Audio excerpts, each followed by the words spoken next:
Bonjour, chers amis, bonjour, chers invités.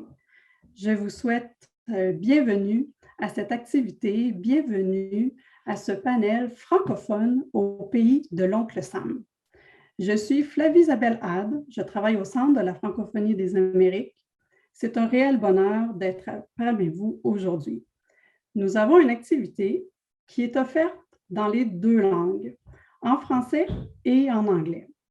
Alors, il y a une interprétation simultanée et pour choisir votre langue, vous devez cliquer sur le bouton Interprétation. Vous allez voir, c'est une petite planète au bas de votre écran. This activity is available in English and in French. L'activité est disponible en anglais et en français, alors vous pouvez choisir votre langue. Pour ce faire, simplement cliquez sur le bouton Interprétation au bas de votre écran et choisir la langue de votre choix. Activité.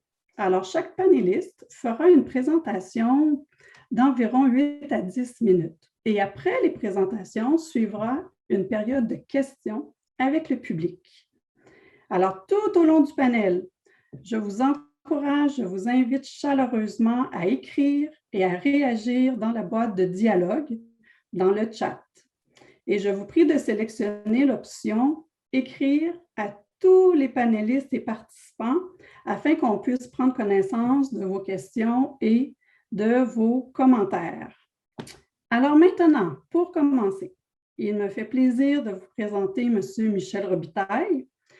Michel Robitaille est président du conseil d'administration du Centre de la francophonie des Amériques. Il compte plus de 40 années d'expérience en matière de relations internationales. M. Robitaille a exercé plusieurs fonctions dans le réseau diplomatique québécois, dont celle de délégué général du Québec à New York, délégué général du Québec à Paris et représentant personnel du premier ministre pour la francophonie. Monsieur le Président, cher Michel, à toi la parole. Merci beaucoup, Flavie. C'est un réel plaisir d'être avec vous aujourd'hui pour ce webinaire sur la présence francophone aux États-Unis, au pays de l'Oncle Sam, comme la publicité l'indiquait. Alors, je tenais à vous dire que le Centre de la francophonie des Amériques tient cette activité dans le cadre de sa programmation du mois de la francophonie et qu'il est le fruit d'une collaboration avec la délégation du Québec à Boston, ainsi que les délégations du Québec à Chicago, Washington et Houston. Toutes les actions du Centre de la francophonie mettent en valeur une francophonie plurielle et inclusive qui se tiennent tant au Canada, aux États-Unis, qu'en Amérique latine, en Amérique centrale, ainsi que dans les Antilles. Alors, pour pouvoir bien comprendre cette francophonie des Amériques, il est important de comprendre d'où viennent ces francophones, comment les migrations se sont faites. C'est un devoir de mémoire qui est très important pour cette compréhension-là et c'est ce que ce panel francophone au pays de l'Oncle Sam va faire. Merci à toutes celles et ceux qui sont là. Vous êtes plus de 300, vous êtes inscrits à ce webinaire provenant de 20 pays. Bien sûr, de très nombreux pays des Amériques, mais même au-delà, nous avons des personnes d'Afrique et d'Europe qui se sont également inscrites. Alors, je vais maintenant céder la parole à Marie-Claude Franqueur, qui est la déléguée du Québec à Boston. Elle est en poste depuis 2014.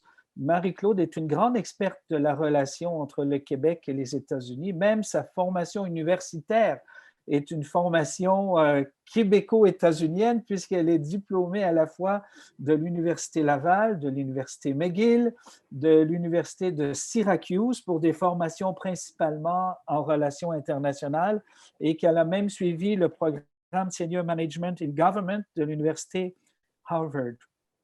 Avant d'être en diplomatie québécoise, elle a œuvré pendant une quinzaine d'années en politique sans être élue, mais au sein de cabinets de ministres québécois et même du premier ministre du Québec, et également, et c'est assez unique, je pense, à la fois à l'Assemblée nationale du Québec et à la Chambre des communes d'Ottawa.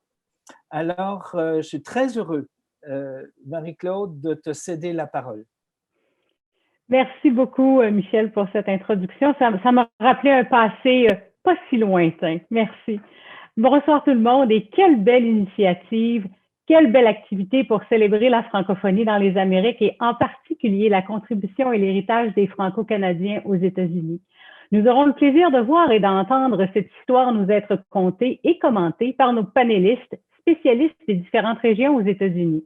Je tiens à souligner le travail et la collaboration exceptionnelle entre le Centre de la francophonie des Amériques et les délégations du Québec à Boston, Chicago, Houston et Washington, dont mon collègue Jean-François Houd est parmi nous ce soir. Donc, bienvenue Jean-François, puis merci d'être là. Nous avons tous la même mission, celle de promouvoir la langue française et de faire connaître les contributions substantielles des Franco-Américains à l'histoire des États-Unis d'aujourd'hui. J'aimerais maintenant vous présenter les panélistes, en commençant avec M. Nathan Rabalais. Il est professeur adjoint d'études francophones à l'Université de Louisiane à Lafayette et chercheur associé au Centre d'études louisianaises. Sa recherche porte sur la littérature, la traduction orale et l'identité culturelle en Louisiane francophone et créolophone. Il nous parlera des liens entre la Louisiane et le Canada francophone. Madame Sarah Fahon Scarlett est professeure d'histoire à Michigan Tech University et co-directrice du projet QINA, Time Traveler, un atlas interactif en ligne. Ce soir, elle nous parlera de la présence des Canadiens français dans la région des Grands Lacs, plus précisément dans la partie du Midwest. Notre dernier panéliste, M. Patrick White, est professeur de journalisme à l'École des médias de l'Université du Québec à Montréal et aussi fondateur du HuffPost Québec. Il détient une maîtrise en sciences politiques de l'Université Laval et un baccalauréat en communication journalistique de l'Université Laval.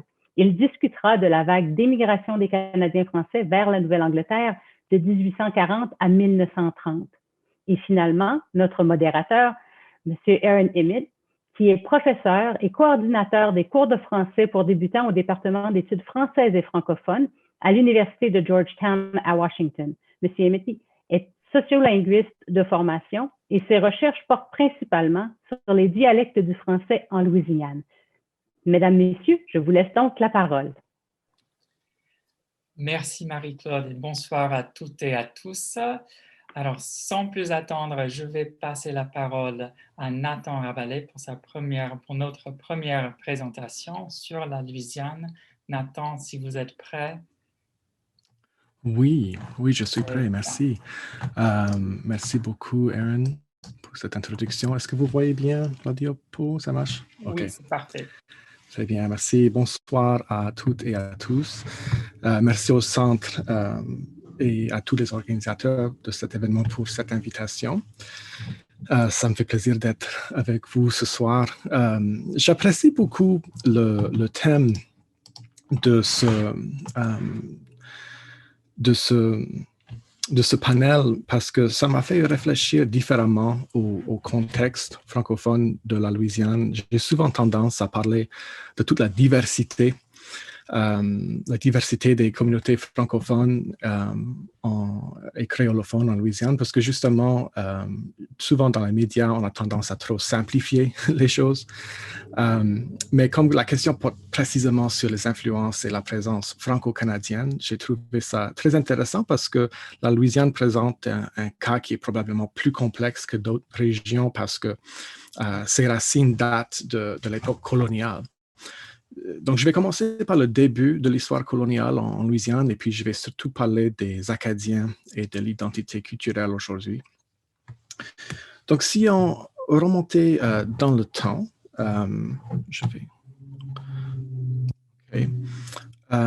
au début de la période coloniale, rappelons-nous que les noms de certaines régions et les frontières étaient différentes à cette époque-là. Les pays qu'on connaît aujourd'hui comme le Canada, les États-Unis n'existaient pas encore comme tels. Donc, c'est un peu anachronique de parler du Canada et des Franco-Canadiens parce que ces gens-là qui se sont installés en Louisiane au 18e siècle n'auraient pas forcément reconnu ces identités-là. Donc, voici une carte de la Nouvelle-France en bleu, les possessions anglaises en rouge, et puis en violet, vous voyez les terres cédées à l'Angleterre en 1713 avec le traité d'Utrecht. Pierre Lemoyne d'Iberville, C'est un soldat explorateur né à Montréal. Il a guidé la première expédition française vers ce qui est aujourd'hui Biloxi en 1699, où ils sont entrés en contact avec les Natchez et d'autres nations autochtones. Plus tard, en 1702, cette base a été déplacée à Mobile. Aujourd'hui, ça se trouve en Alabama. Et donc, les Choctaws, les Chickasaws les ont aidés à naviguer ce territoire et mieux se défendre contre les Britanniques. Jean-Baptiste Lemoyne de Bienville, c'est le frère cadet de Pierre Lemoyne d'Iberville, et lui aussi né à Montréal. Il a servi comme gouverneur de la colonie française 3 fois, entre 1702 et 1743. Donc, vous voyez aussi sur cette carte que la Louisiane comprenait des zones qu'on appelle aujourd'hui l'Alabama, le Mississippi, entre autres États. On parlait donc de la basse Louisiane au sud du pays des Illinois, c'est-à-dire la Haute-Louisiane. Et même la basse Louisiane était bien plus grande que la Louisiane, c'est-à-dire l'État américain qu'on connaît aujourd'hui. Donc, l'immigration franco-canadienne, si on peut dire ça, ça continue pendant la période coloniale française. Vous connaissez probablement le Grand Dérangement, la déportation acadienne qui commence en 1755 et qui dure plusieurs années. Les Britanniques séparent les familles acadiennes, ils les envoient dans toutes directions, dans les colonies anglaises, en France, avec l'intention de les empêcher de refaire une nation, une communauté. Et des milliers sont morts. Et parmi les survivants, il y a eu tout un mouvement dans la diaspora acadienne et beaucoup d'entre eux cherchaient à refaire une nouvelle Acadie. Et la Louisiane offrait des avantages. C'était une région francophone, majoritairement catholique, et il y avait aussi de la terre accordée par le gouvernement colonial espagnol. Donc, voici quelques dates clés. 1763, ça marque la fin de la Nouvelle-France. L'année suivante, la Louisiane est cédée à l'Espagne. C'est aussi l'année où les premiers Acadiens arrivent en Louisiane. C'est 9 ans après le début du Grand Dérangement. Et sur une vingtaine d'années et plusieurs vagues d'immigration, il y a à peu près 3000 Acadiens qui s'installent en Louisiane. Donc, à ce moment-là, la Louisiane, c'est encore une colonie espagnole et ce gouvernement espagnol voulait placer les Acadiens parce que pour eux, il s'agissait d'une stratégie de peuplement pour occuper le territoire. Et l'historien louisianais Carl Brasso, il appelle ce phénomène une deuxième diaspora acadienne. 1803, c'est la vente de la Louisiane, Louisiana Purchase. 1812, la Louisiane devient le 31e État américain. Mais voici les frontières qu'on connaît aujourd'hui, donc la Louisiane en rouge, et voici la partie de la Louisiane dont on parle surtout, c'est-à-dire la région qui était la plus francophone et ou créolophone.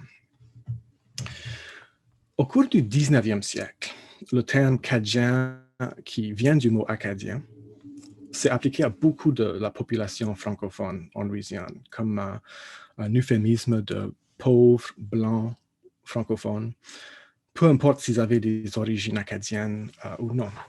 Et ça avait même une connotation péjorative pendant un certain temps. Bien sûr, ce n'est plus le cas. Je pense que les Cajuns aujourd'hui, même s'ils ne parlent pas français, sont fiers d'être Cajuns. Mais les Acadiens se sont intégrés dans la société louisianaise de l'époque. Donc, il y a eu beaucoup de mixité avec d'autres groupes en Louisiane, comme il y avait déjà ce bassin linguistique et culturel, créole et francophone. On ne peut pas vraiment distinguer entre les descendants des Acadiens purs et d'autres groupes, comme les créoles de couleur, des créoles blancs. C'est pourquoi on trouve aujourd'hui des Cajuns blancs très fiers de cette identité qui s'appelle Romero ou McGee, mais aussi des créoles de couleur qui s'appellent Broussard ou Landry. La langue, la culture et même la généalogie sont vraiment partagés sur ce même territoire. L'identité cadienne et l'identité précisément acadienne demeurent très fortes encore aujourd'hui en Louisiane et ça joue un grand rôle dans la mémoire collective de l'État, même si la langue française a subi un déclin important au cours du siècle dernier. Et grâce à la fondation du CODEFIL, c'est-à-dire le Conseil pour le développement du français en Louisiane, plusieurs profs de français sont venus du Canada pour enseigner dans nos écoles d'immersion françaises en Louisiane. Et il existe aussi plusieurs liens institutionnels entre le Canada et la Louisiane, surtout avec le Québec et avec l'Acadie. Par exemple, le programme d'immersion à l'Université Sainte-Anne, où il y a beaucoup de Louisianais qui font ce programme, des échanges culturels, des festivals de musique, des jumelages des villes et d'autres exemples. Donc, je vais conclure là-dessus. Merci beaucoup, encore une fois, et à bientôt. Merci beaucoup, Nathan. Merci. Et alors, pour notre deuxième présentation, nous avons Sarah qui va parler en anglais de la région des Grands Lacs et du Midwest. Pour vous, le public, n'hésitez pas à envoyer vos questions, à utiliser le chat si vous en avez. Et, Sarah, if you are ready now, I will hand Si vous things over. êtes prête, Sarah, à vous.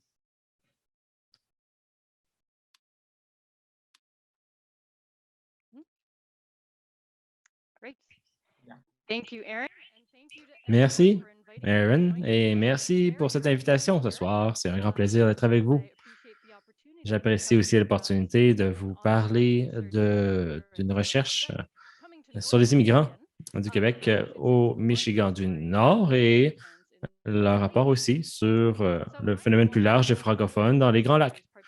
Je suis une des 40 chercheuses qui partagent un projet qui s'appelle 3 siècles d'immigration en Amérique du Nord, couvrant les années 1640 à 1940 et financé par le Conseil de recherche en sciences humaines du Canada. Le projet est dirigé par Yves Frenette à l'Université de Saint-Boniface et inclut des chercheurs du Canada, des États-Unis, des Caraïbes et de l'Europe.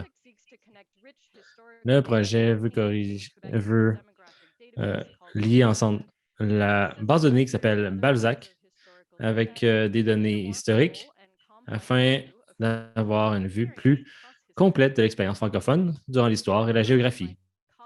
J'aimerais souligner aussi l'apport de mes collègues avec qui je travaille du Michigan Technological University avec Don Lafrenière et aussi Jean Lamar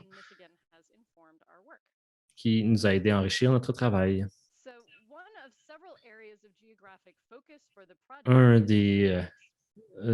où on met l'accent plutôt pour le projet sont les Grands Lacs. Comme on le sait, eh bien, le commerce des fourrures a propagé dans les francophones. Une chercheuse de l'Université d'Ottawa a démontré à quel point les commerçants de fourrures avaient une vie très mobile en retraçant les employés qui cherchaient le profit partout dans le continent. On a donc pu enrichir notre culture sur les métis en comprenant les identités créées et les familles créées par ces commerçants et les Amérindiens incluaient encore plus d'identités diverses qu'on aurait pu le penser auparavant. Dans ma recherche, en contraste, nous voulons découvrir l'histoire dans une période un peu plus tard, dans l'industrialisation à la fin du 19e, début du 20e siècle. Avec mes étudiants, nous avons regardé les régions autour de l'université et c'est la péninsule supérieure ici qui va jusque, en fait, dans le lac supérieur. De façon géologique, on voit certains des gisements de cuivre les plus purs que l'on voit même à la surface lorsque les glaciers ont fondu dans la dernière ère. Tel que mentionné en Iowa et ailleurs, on a indiqué un réseau commercial bien avant les contacts européen Samuel Champlain a noté dans ses premiers récits du Saint-Laurent que deux hommes algonquins lui ont montré un grand morceau de cuivre qui était abondant sur la rive sur la rive, oui, d'un grand lac qui était le gisement ici que l'on voit. Bien que les Britanniques et les Français ont essayé de miner tout cela, l'exploiter tout cela, c'est le gouvernement en 1840, le gouvernement américain, oui, avec les traités avec les Ojibwe qui ont pu vraiment l'exploiter. Le pays du cuivre fournissait à ce moment 3/4 des provisions de cuivre à ce moment. Les Allemands, les Européens sont venus en grand nombre alors que le potentiel est devenu plus clair. Les marchands, les entrepreneurs et les industries ont commencé à arriver. Avec eux, des industries et des familles du Québec qui cherchaient à avoir un pied dans le nouveau marché. Alors, j'aimerais partager avec vous l'histoire d'une famille dont la migration et l'héritage, j'ai essayé de poursuivre avec mes étudiants. Brooke Patterson. Joseph Grégoire est né à l'Acadie, Saint-Jean, Québec, en 1883. Et maintenant, elle a baptisé Sainte-Marguerite de Blair-Findie, proche de Saint-Valentin. Joseph, le plus vieux de 13 enfants, a quitté dans les années 1850 pour aller dans les Grands Lacs. Les dossiers le situent à plusieurs mines de cuivre où il a suivi les traces de plusieurs Canadiens français où il a appris les divers métiers. Il a mis sur pied aussi une menuiserie qui donnait un cours d'eau protégé, donnant accès au lac supérieur et une location plutôt centrale, un emplacement central, oui, où faire bouger, bien sûr, les bio de bois qui étaient avec des millions de bio qui utilisaient ces cours d'eau jusqu'à Chicago pour remplir des wagons et ouvrir les grandes plaines dans l'ouest. Et bien sûr aussi, les Grégoire, avec le bois, ont bâti ces villes chez certaines des structures les plus ambitieuses de la région, dont la maison de l'agent de la Quincy Mining Company, comme on voit en haut à droite, avec le reçu en bas. Aussi, une grande maison luxuriante a été bâtie aussi pour sa propre famille, et à ce moment, inclut aussi son frère Patrice et ses enfants. Ils ont aussi bâti une ville qui s'appelait Grégoryville, une version anglicisée de leur nom. Elle comptait 310 Canadiens français à cette époque. Probablement son plus grand héritage est la paroisse de Saint-Joseph Lake Linden, qui a attiré les Canadiens français. Et il a donné le bois pour la construction de la première église qui ressemble de nombreuses au Québec. Et en 1912, elle a été remplacée par une énorme église en pierre. Et même après la fermeture en 1910 de la mine, le français est encore parlé dans la ville avec 3 journaux francophones à ce moment-là, avec des liens avec la Société Saint-Jean-Baptiste. Alors, un des objectifs du projet 3 siècles dans notre région est de faire un partenariat avec le parc historique national ici pour situer les ancêtres et les descendants.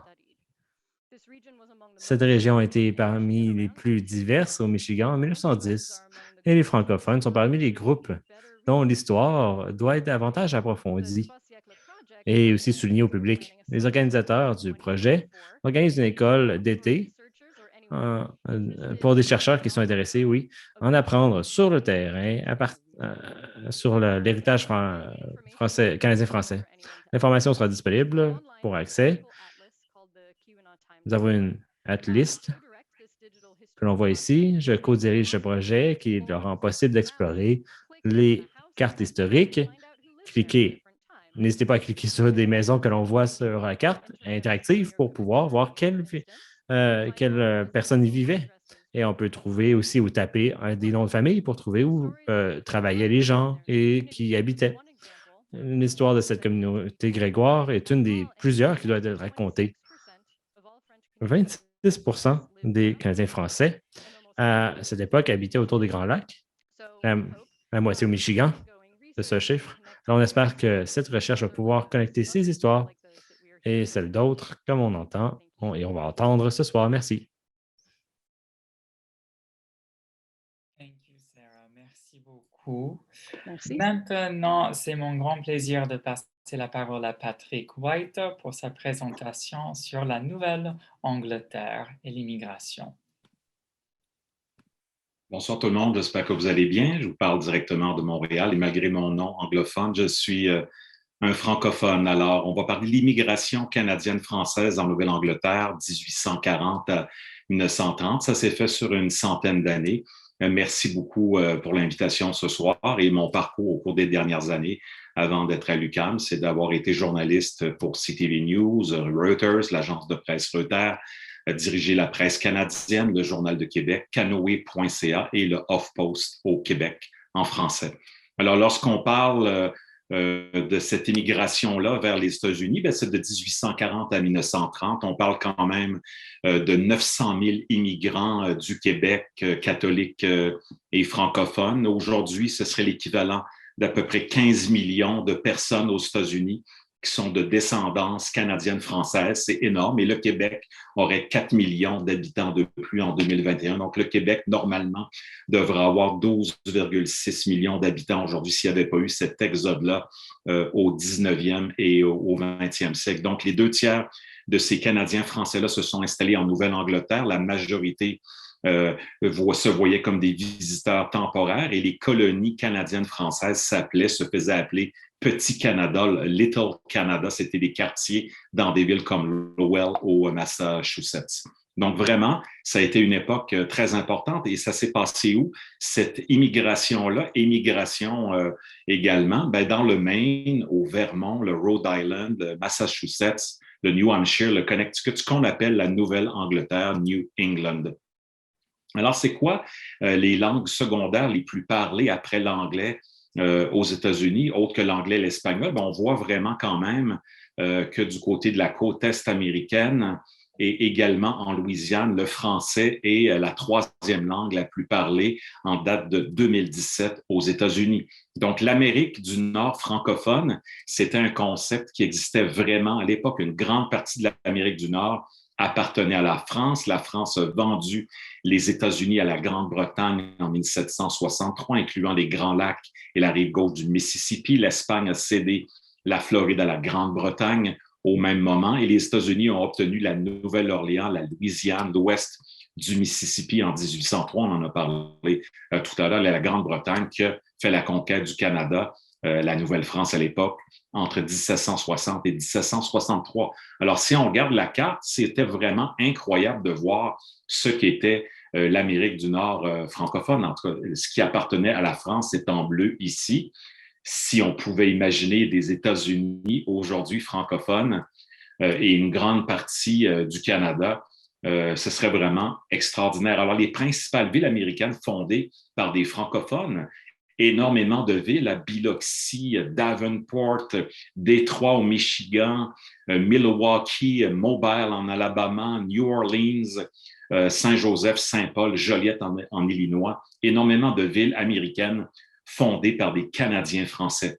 Et qui sont les Américains, les Franco-Américains les plus connus qui sont de descendance canadienne-française? Madonna, Jack Kerouac, le grand écrivain franco-américain, la femme d'Elvis Presley, également Ryan Gosling et bien d'autres gens très connus aux États-Unis qui ont une descendance assez rapprochée canadienne-française. Donc, l'évolution de la démographie au fil des années de 1840 à 1860, il y a eu des centaines de milliers de Canadiens français qui se sont exilés. Là. En 1840 et 1860, c'est 105 000. En 1900, on était presque à 600 000. 750 000 au total avaient quitté le Québec autour de 1920 et autour de 1930, lorsqu'il y a eu le déclin de l'immigration canadienne-française. On avait déjà un peu moins d'1 million de personnes qui avaient quitté le Québec. Donc, au début, vers 1900, un certain nombre de villes avaient des majorités de Canadiens français. Lowell, Manchester, Nashua, Lewiston, vous avez la liste ici, Woonsocket en particulier. C'était des villes qui avaient plus de Canadiens français que les villes de taille moyenne au Québec. Donc, c'était comme un pays au sein des États-Unis, c'était une nation. Et cet exil-là, cet exode-là, c'est l'événement le plus important au Canada français au 19e siècle. On parle de ces Canadiens-là qui ont créé leurs propres institutions sur la côte est américaine, des églises, des paroisses, des écoles, des journaux, des centaines de journaux francophones, des caisses populaires des jardins, diverses sociétés comme la Saint-Jean-Baptiste, avec un contact minimum avec l'extérieur et le reste du monde. Donc, quelles seraient les causes donc de cette émigration-là? Parce qu'il n'y avait pas de persécution religieuse au Québec, il n'y avait pas d'instabilité politique majeure. Bien, il y a eu évidemment en 1775-76 un grand nombre de Canadiens français qui avaient appuyé la cause des rebelles américains contre la Grande-Bretagne, le gouvernement qui leur avait donné en retour des terres dans le nord de l'État de New York. Et de là, ils ont commencé à populer des villes comme Lowell, New Bedford, Dartmouth, Cambridge et d'autres. Et les autres causes, bien, il y avait déjà un peu d'agitation politique durant le règne du gouverneur Craig au Canada, 1807 à 1811, des difficultés économiques qui ont amené des familles du Québec à s'installer au Vermont. On a eu par la suite la grande rébellion des Patriotes, 1837-1838, au Bas-Canada, qui est le Québec aujourd'hui, qui a forcé les perdants, donc les Patriotes, à s'exiler à Saint-Alban, au Vermont, Rouse's Point, dans l'État de New York, qui était à la frontière de Noyant et de Clarenceville au Québec, Burlington au Vermont, qui était une grande ville francophone à ce moment-là, Alberg au Vermont et Swanton également. Donc, les causes principales, d'abord la démographie. L'exode des Canadiens français n'a rien à voir avec un goût de l'aventure. La population canadienne-française doublait aux 25 ans au 19e siècle. Le taux de naissance était de 50 par 1000. Et la population du Québec est passée de 335 000 personnes en 1815 à 600 000 en 1840. Une grande croissance démographique, mais un manque de bonnes terres agricoles. Et de 1784 à 1844, la population du Québec a augmenté de 400 %. Les causes au Québec, ce serait quoi? Bien, il y avait la question des seigneurs qui possédaient les seigneuries. Ils ont augmenté les taxes, limité le nombre des terres à vendre afin de profiter des forts coûts du bois qui était en forte demande en Grande-Bretagne. Des fermiers de la Beauce, par exemple, au sud de Québec, qui ont quitté pour le Maine en raison de cela. Des possibilités de trouver un emploi à Québec, qui avait uniquement 42 000 habitants, et Montréal, 57 000 habitants. Les opportunités d'emploi étaient très limitées. Les villes de plus de 1000 habitants représentaient moins de 15 % de la population au milieu du 19e siècle. Donc, une hausse de l'exploitation des forêts et de l'industrie du bois à ce moment-là qui était très importante. Les autres causes, vraiment, l'agriculture. Là, on a modernisé l'équipement agricole à partir de 1840, l'ère de l'industrialisation. Donc, ça a amené des pertes d'emplois. La machinerie industrielle faisait en 4-5 jours ce que faisaient des employés en 2-3 mois. Beaucoup de gens pauvres, donc, se sont retrouvés sans emploi dans les années 1840 et qui avaient faim. Et on a eu également l'arrivée des réfugiés d'Irlande, 625 000 Irlandais qui sont arrivés au port de Québec de 1830 à 1850 en raison de la famine de la pomme de terre en Irlande, la grande famine, des mauvaises récoltes également au Québec. Dans les années 1830, pour le blé et les pommes de terre, on avait la construction des canaux, aussi les chemins de fer qui ont commencé à accroître la concurrence avec la Pennsylvanie, New York, Ohio, le Haut-Canada. Et une crise finalement qui a pris des proportions dramatiques, des très bas revenus pour les familles au Québec, la concurrence du Haut-Canada, des États américains, beaucoup de jeunes adultes au Québec incapables de se trouver des emplois au quotidien. Les gens n'arrivaient pas à payer les factures mensuelles, sauf si tous les membres de la famille travaillaient. Ça inclut les femmes qui travaillaient beaucoup. Et aller travailler aux États-Unis était la seule solution pour survivre. La seule solution, c'était l'exil permanent ou temporaire. Ça semblait être un geste de dernier recours en raison des difficultés du secteur industriel avant 1860. une grave crise financière également en Grande-Bretagne, États-Unis, 1837, une dépression économique qui a duré 14 ans en Amérique du Nord, la Grande-Bretagne qui a aussi aboli les tarifs préférentiels pour le bois et le blé canadien. Donc, plein de crises économiques comme celle de 1857 qui a eu un impact dramatique sur le commerce. Alors, qui étaient ces Canadiens français-là? Beaucoup des agriculteurs endettés jusqu'au cou en raison des prêts bancaires et l'achat de nouveaux équipements. Un seul désastre naturel, une mauvaise récolte, tout était perdu d'un coup. Alors, des actifs saisis, la mise à l'encan, il y a eu un exil forcé pour bien du monde aux États-Unis. Et la situation était si grave que le Parlement du Bas-Canada a créé un comité en 1849 sur les causes de l'immigration massive. Donc, le chemin de fer, évidemment, de 1840 à 1860 a rendu ça plus facile. Croissance remarquable de l'économie de la Nouvelle-Angleterre, le coton, les souliers, des usines ouvrent partout. La Nouvelle-Angleterre, qui contrôle, évidemment, reçoit 62% des travailleurs à Lowell et Lawrence, travailleurs canadiens-français, et qui produit beaucoup de souliers. Donc, un gros roulement de personnel, des salaires très bas, et on avait besoin des Canadiens français. Donc, une rapide urbanisation de la Nouvelle-Angleterre s'est opérée à ce moment-là. Des maisons, des usines à construire, des nouvelles routes, des aqueducs. Les Québécois ont inondé le marché comme travailleurs de la construction. Croissance des villes, évidemment. Et dès 1860, la Nouvelle-Angleterre dépasse l'Ouest américain comme destination numéro 1 des Canadiens français. Évidemment, on a jumelé beaucoup de villes entre le Québec et la Nouvelle-Angleterre. J'arrive à mon 10 minutes, c'est un petit peu trop, mais on poursuivra pour savoir comment est-ce que vivaient ces Canadiens français-là. Pour eux, ça a été perçu, cet exil-là, comme une sentence de prison. On voulait revenir au Québec, on voulait aider les familles au Québec à rembourser des prêts. Donc, ça a été un travail très difficile sur les fermes, en forêt, dans les usines, des salaires très, très bas, des conditions pitoyables et l'enjeu de la religion qui est très, très majeur. On en parlera tout à l'heure pour revenir sur la question de l'assimilation des Canadiens français. Merci à tous. Merci beaucoup, Patrick.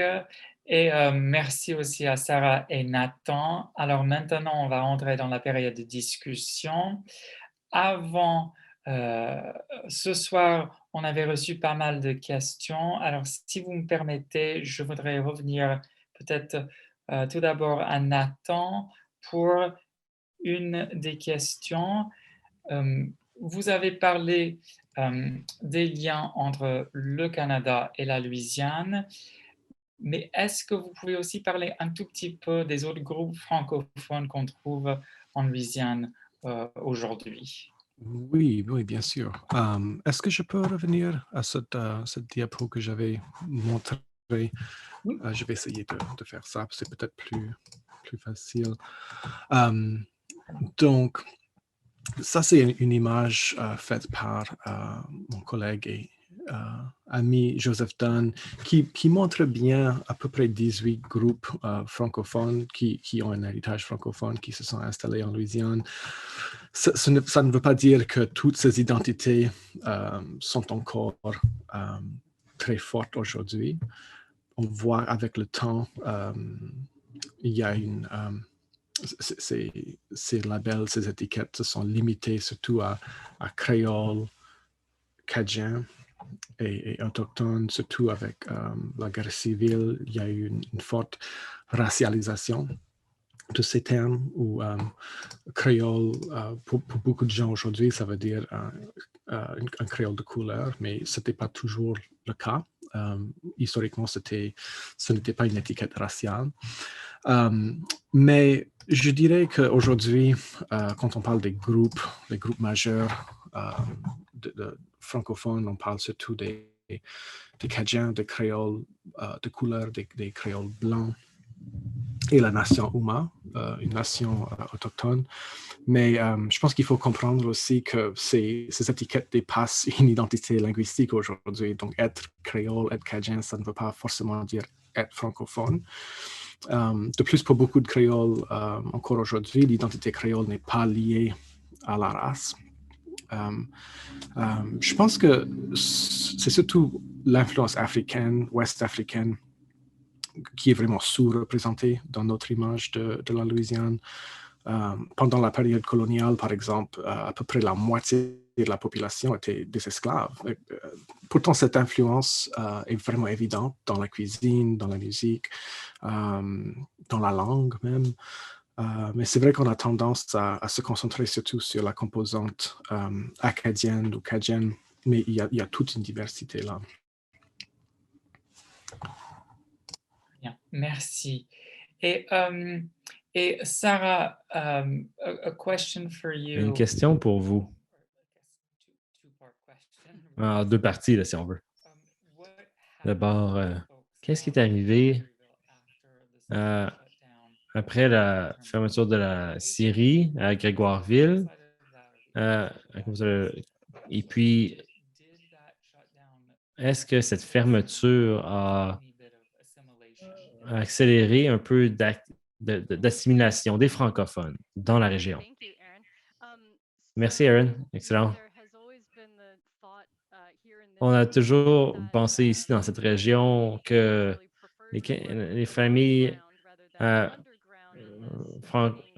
canadiennes françaises préféraient travailler au-dessus du sol plutôt que dans les mines. C'était le cas tôt dans Grégoryville lorsqu'on travaillait à la scierie. Alors, une chose qu'on a fait est de comparer ces familles qui sont arrivées à Grégoryville dans le recensement de 1880 et celles qui ont et voir le changement au prochain recensement. Et on voit un certain changement des pourcentages de personnes qui travaillent dans les compagnies minières. Mais une chose qu'on voulait davantage explorer, qu'est-ce qu'ils faisaient dans la compagnie minière? Est-ce qu'un emploi qu'on sait qu'ils avaient n'était pas d'exploiter leurs roches, là, mais plutôt de gérer les grands bio pour tenir les chemins dans la mine, appelé un timberman. Alors, c'est assez intéressant. Aussi, dans les années 1900, on voit beaucoup des familles qui travaillent dans le domaine agricole qu'on n'avait pas vu dans les années 1800. Alors, elles auraient peut-être retourné à certaines de leurs traditions agricoles du Québec, mais ça serait intéressant de voir quelle génération, quelle famille, c'est une de nos questions aussi. La deuxième partie de votre question maintenant, si la fermeture de la scierie a accéléré un peu l'assimilation. Je pense que oui, je n'ai pas une excellente carte ici, là, mais elle devait se déplacer de Grégoryville et aller à Lake Linden pour ensuite. Et lorsqu'on en a vu, il semble qu'elles ont été bien intégrées. Il n'y a pas vraiment de section de la ville francophone. Alors, probablement, oui. Mais c'est une des questions aussi que l'on va se poser. C'est très intéressant, and especially this part. That's very interesting, especially that part. Come back to. Surtout cette partie qu'on mentionne sur les noms de famille. On a beaucoup de questions ici, alors on va continuer sur ce thème. Patrick, je voudrais continuer cette discussion de l'assimilation et en particulier en Nouvelle-Angleterre. Qu'est-ce qui s'est passé avec cette assimilation? Est-ce que ça a pris longtemps ou est-ce que c'était assez rapide? Oui, ça s'est fait sur une ou deux générations, 3 générations en fait, mais la religion était un problème majeur dès le début parce que les messes étaient en anglais. Les Québécois étaient très catholiques au Québec à ce moment-là. Les messes, il y avait des messes protestantes, il y avait des différentes traditions et de liturgie entre l'Église catholique irlandaise et l'Église catholique romaine du Québec. Il n'y avait pas de moyen d'avoir une confession. En français, les conseils spirituels n'existaient pas. En français, les paroisses étaient gérées différemment. Donc, il y a plusieurs Canadiens français qui ont arrêté d'aller à l'Église dès leur déménagement, l'exil en fait aux États-Unis, ou sinon, ils sont devenus protestants. Alors ça, c'est une réalité.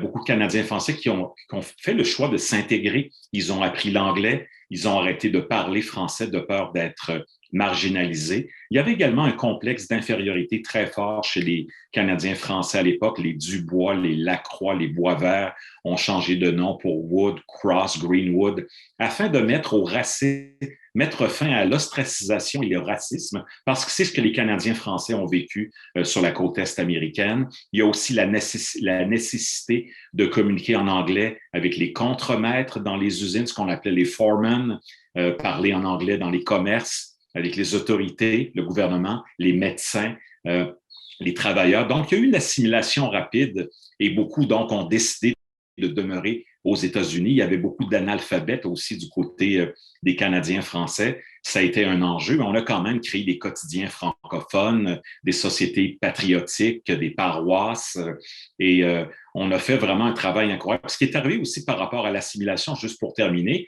c'est que les États américains ont commencé à adopter des lois extrêmement sévères, pas nécessairement contre le français, mais il y a eu une lente assimilation. Les archevêques ont tenté d'imposer l'anglais. Il y a eu 14 millions d'étrangers aux États-Unis entre 1860 et 1900.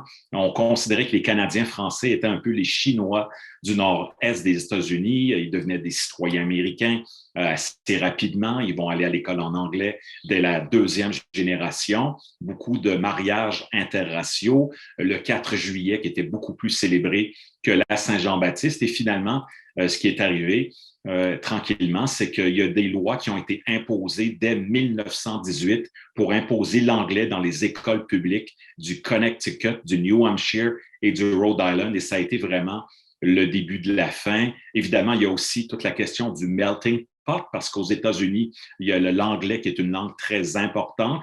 Donc, il y a une espèce d'intégration des Franco-Américains. Si on regarde une ville comme Manchester, New Hampshire, il y avait déjà le quart des Franco-Américains, ce qu'on appelait autrefois des Canadiens français qui étaient déjà assimilés à Manchester. Et les médias francophones québécois aux États-Unis, il y en avait 200, je crois, vers 1860. Et en 1912, il en restait 43, puis en 1937, il en restait 25. Donc, ça ressemble un peu à ça, certaines causes de l'assimilation des Canadiens français sur la côte est américaine. Ah oui, non, c'est intéressant. Et surtout ces lois contre la langue française, parce que je sais qu'en Louisiane, c'était la même chose au début du XXe siècle. Ils ont imposé l'anglais dans les écoles. Peut-être, Nathan, vous pouvez expliquer juste un tout petit peu pour le public ce qui s'est passé, parce que je crois que c'était assez similaire à la situation en Nouvelle-Angleterre. Oui, on dit souvent que le français était interdit ou banni. C'est pas tout à fait juste. Ce qu'on a fait, c'était surtout dans plusieurs constitutions de l'État, surtout 1921, 2021. Il y a eu une succession de lois, mais c'était pour faire en sorte que l'anglais soit la seule langue d'instruction. Et donc, oui, ça a eu un effet vraiment terrible sur le français parce que c'était à la fois une stigmatisation du français, comme c'était pas officiel, et puis les francophones n'avaient pas accès à la norme du français, donc c'était lié à toutes sortes de problèmes. Mais aussi, c'était accompagné par une pratique assez répandue de punir les enfants, battre les enfants qui parlaient le français aux écoles. Donc, ça a eu vraiment un effet dévastateur sur le français en Louisiane. Tout à fait. Et en fait, cette discussion ici, ça nous amène à la plus grande question qu'on a eue pour ce soir, et c'est quel est l'avenir de la francophonie aux États-Unis et qu'est-ce qu'on doit faire pour préserver cet aspect de la culture et surtout la langue française. Donc, c'est une question pour vous trois. Je ne sais pas s'il y a quelqu'un qui veut répondre en premier. Je peux peut-être commencer en disant que, bon, les exercices comme ce soir avec le Centre de la francophonie des Amériques, c'est un exemple, c'est de tisser des liens. Également, dans l'enseignement de l'histoire au Québec, il y a un gros travail à faire pour rappeler l'importance de cette époque-là, qui a quand même duré 90 ans. Le Québec a perdu 1 million d'habitants. Le Québec aurait 12,5 millions d'habitants aujourd'hui si ce n'était de l'exode. Donc, l'enseignement, tisser des liens avec les communautés américaines, franco-américaines, qui sont encore présentes à Manchester, à Lowell et à d'autres endroits, évidemment, en Floride et en Louisiane, où c'est très, très fort encore le français. Donc, les collaborations du gouvernement fédéral canadien, du gouvernement du Québec et l'importance des délégations du Québec à l'étranger dans ce contexte-là montrent à quel point c'est vital pour vous de continuer à avoir un réseau diplomatique international. Mais ça passe beaucoup, disons, par l'éducation, autant du côté américain, et essayer de faire comprendre également cette importance-là, le devoir de mémoire dont on parlait tout à l'heure. Et Nathan, Sarah, je ne sais pas si vous avez... Sarah, je crois. Sure, I can respond. Oui, bien sûr, je peux répondre. C'est un excellent pont ici, Patrick, pour parler de l'éducation, parce que un de nos objectifs ici est d'éduquer nos communautés locales, de les faire participer, mais aussi à l'échelle nationale, de travailler avec les services des parcs nationaux plutôt. Notre région, l'exploitation minière du cuivre a commencé à décliner, à être industrialisée en 1920. Alors, ça fait vraiment 100 ans avant, depuis qu'il y a eu, disons, un exode aussi. Les gens qui ont quitté l'État, les francophones ont éventuellement, on sait, sont retournés au Canada ou sont déménagés ailleurs. Ça fait un certain moment, même ici, que le français a été parlé. Alors, une partie de ce que l'on aimerait faire est de reconnaître cette histoire et commencer à comprendre comment certaines, comme l'église derrière moi, certains noms de rues, de villes, de villages devraient être mieux compris aussi pour que les communautés les comprennent. Alors, c'est une façon de faire. Oui, sur l'éducation. Vous avez mentionné brièvement les écoles d'immersion en Louisiane. Est-ce que ça, c'est quelque chose qui devient de plus en plus populaire? Oui. Oui, depuis plusieurs années, je pense que les chiffres continuent à augmenter. Je sais qu'aujourd'hui, il y a plus de 5000 élèves inscrits en immersion en Louisiane, avec de nouvelles écoles d'immersion qui vont s'ouvrir bientôt, à l'école Saint-Landry, dans la paroisse Saint-Landry. Et même un nouveau programme pour les adultes aussi qui s'appelle Saint-Luc à Arnaudville. Donc, oui, il y a tout à fait beaucoup de progrès à ce niveau-là. Oui, et c'est sans doute, je pense que ça doit être grâce à, il y a aujourd'hui une renaissance culturelle, on est tous fiers de nos racines, mais en même temps, une autre question qu'on a reçue, c'est pourquoi est-ce que cet aspect de l'histoire américaine est moins connu que les autres groupes d'immigrants qui sont venus aux États-Unis? Est-ce qu'il y a une raison particulière, peut-être Patrick ou Sarah? Les Canadiens français étaient un groupe parmi tant d'autres dans un melting pot où aujourd'hui il y a 335 millions d'habitants aux États-Unis. Aujourd'hui, on les entend très peu, on les voit très peu. Il n'y a plus de journaux francophones aux États-Unis, ou si peu. Il y en a en Floride, mais c'est beaucoup géré par des Québécois. Je pense que la Louisiane qui donne beaucoup l'exemple. Il y a également des musées là, qui ont des liens avec la délégation du Québec à Boston, dans la région de Boston, le Rhode Island. Boston, c'est une grande ville universitaire.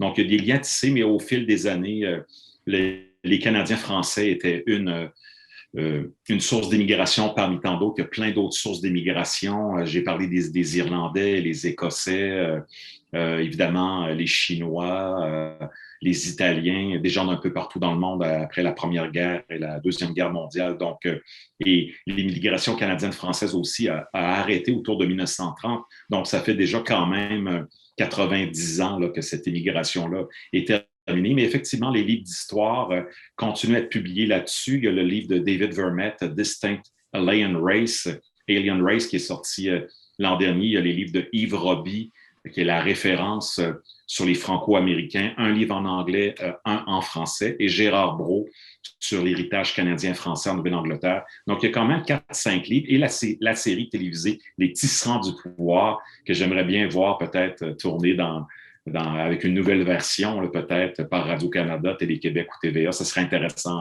à voir, peut-être même en coproduction avec PBS, pourquoi pas. Oui, pourquoi pas. Bon, on a seulement 5 minutes et j'ai vu qu'il y a pas mal de questions au chat, donc je vais peut-être faire une sorte de rapid fire ici. Alors, une question que j'ai trouvée intéressante, c'était si le Québec était un État américain, est-ce que le français aurait été conservé je pense que peut-être la Louisiane donne l'exemple que c'est vraiment difficile de conserver une langue aux États-Unis. Je ne sais pas, Nathan, si...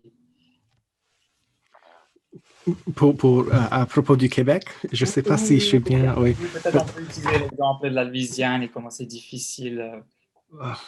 Oui, je pense que le vrai problème, c'était au début du 20e siècle. Il y a eu juste une telle rupture avec la langue, où il y a pratiquement toute une génération qui s'est arrêtée de transmettre la langue à la prochaine génération. Donc, c'était la génération de mes grands-parents, par exemple. Et à ce moment-là, c'est juste très difficile de se réapproprier la langue parce qu'il faut justifier, ça devient un effort, ça devient une tâche du travail pour apprendre la langue. Et dans un pays comme les États-Unis où l'anglais est tellement dominant, pourquoi est-ce qu'on va faire ça? Il faut qu'il y ait des raisons économiques, culturelles, des liens avec d'autres régions francophones. Je pense que c'est ce qu'on est en train de voir maintenant. Je pense que c'est pour ça que c'est tellement important de faire ces liens avec d'autres régions francophones parce que les élèves en immersion, par exemple, et d'autres jeunes, ils voient le français comme une langue mondiale du monde et pas juste quelque chose lié à un héritage. Donc, ça, c'est très important, cette ouverture. Je pense que c'est vraiment clé. Oui. Et Patrick, puisque vous êtes québécois, je ne sais pas si vous avez quelque chose à rajouter. C'est le rouleau compresseur de la culture américaine, de l'anglais comme langue très dominante dans le monde et qui est encore plus dominante qu'à l'époque. Hein. Donc, les États-Unis, qui ont été longtemps un empire, moins maintenant, mais quand même, l'anglais s'est imposé partout. Alors, si le Québec était un État américain, probablement que le Québec serait officiellement bilingue, avec possiblement le français comme langue légèrement majoritaire. Donc, ce serait une situation compliquée. Et le Québec aurait obtenu un statut distinct à l'intérieur des États-Unis. Là, on est dans un monde hypothétique et c'est pas arrivé, mais ça aurait été difficile de préserver le français. Mais le Québec avait quand même une bonne base, près de 2 millions d'habitants à l'époque. Donc, on aurait réussi à préserver le fait français. Il y a quand même, selon l'article de Jean-Benoît Nadeau dans Le Devoir cette semaine, on parle de 33 millions de personnes qui seraient capables de parler le français dans l'ensemble de l'Amérique du Nord.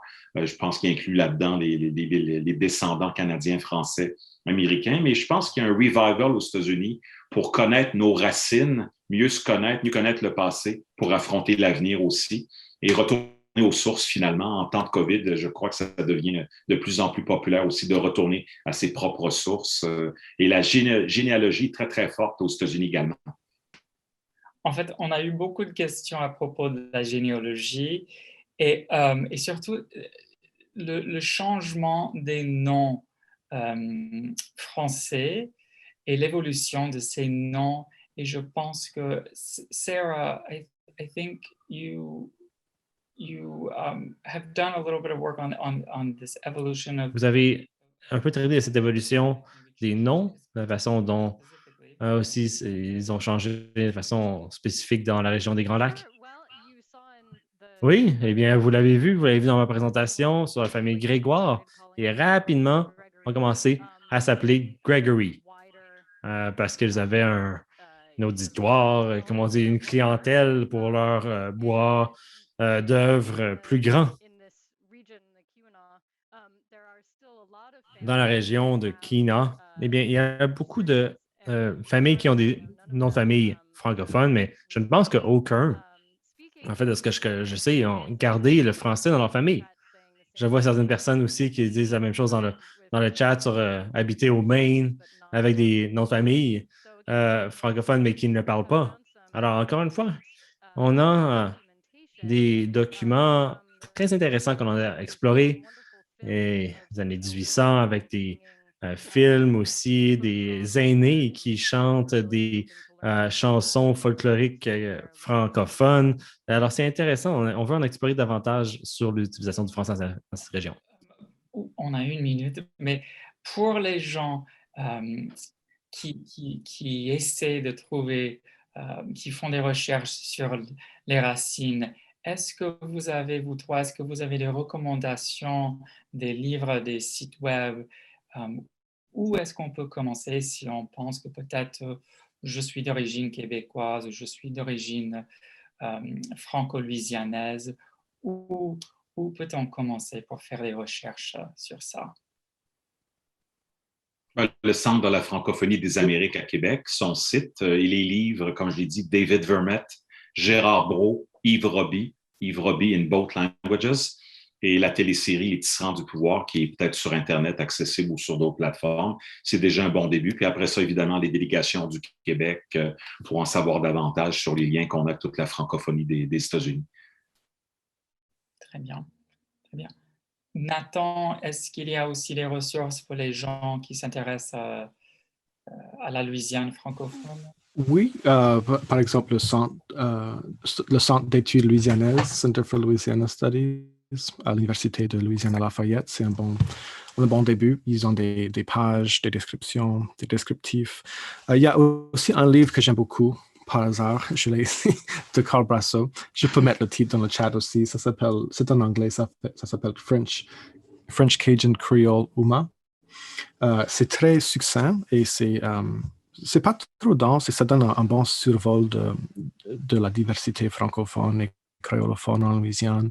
Donc, je pense que c'est un autre bon point de départ. Ah oui, non, ça c'est la Bible de, Oui. de louisianaise. Et juste le dernier mot à Sarah.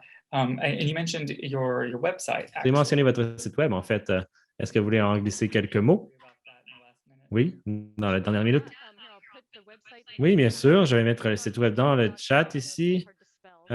KeenaHistory.com dans le chat ici. Alors, si vous pensez que vous avez de la famille qui sont intéressés à en apprendre davantage, eh bien, n'hésitez pas à visiter le Kiwanis Country. Vous pouvez utiliser l'application, écrire votre nom et potentiellement trouver là où ils ont habité et on ajoute des données en continu. Alors, vous pourrez voir aussi éventuellement là où ils ont travaillé. Juste pour aussi faire un suivi sur certains des livres, j'ai mentionné Jean Lamar, qui s'appelle les French Canadians in Michigan. Il y en a une série aussi de nombreux États américains. Alors, ce sont de bons endroits où commencer. Bien. Et malheureusement, il est déjà 19h, donc je pense qu'on doit fermer la discussion là. Alors, merci beaucoup à Patrick, Nathan et Sarah pour vos présentations ce soir. Je pense, et merci à vous, le public, d'avoir participé à ce panel. Il y a, je crois, à la fin, il y a un petit questionnaire à remplir qui va apparaître dans votre navigateur. Mais de la part du CFA et de la délégation du Québec, merci beaucoup, bonne soirée et à bientôt.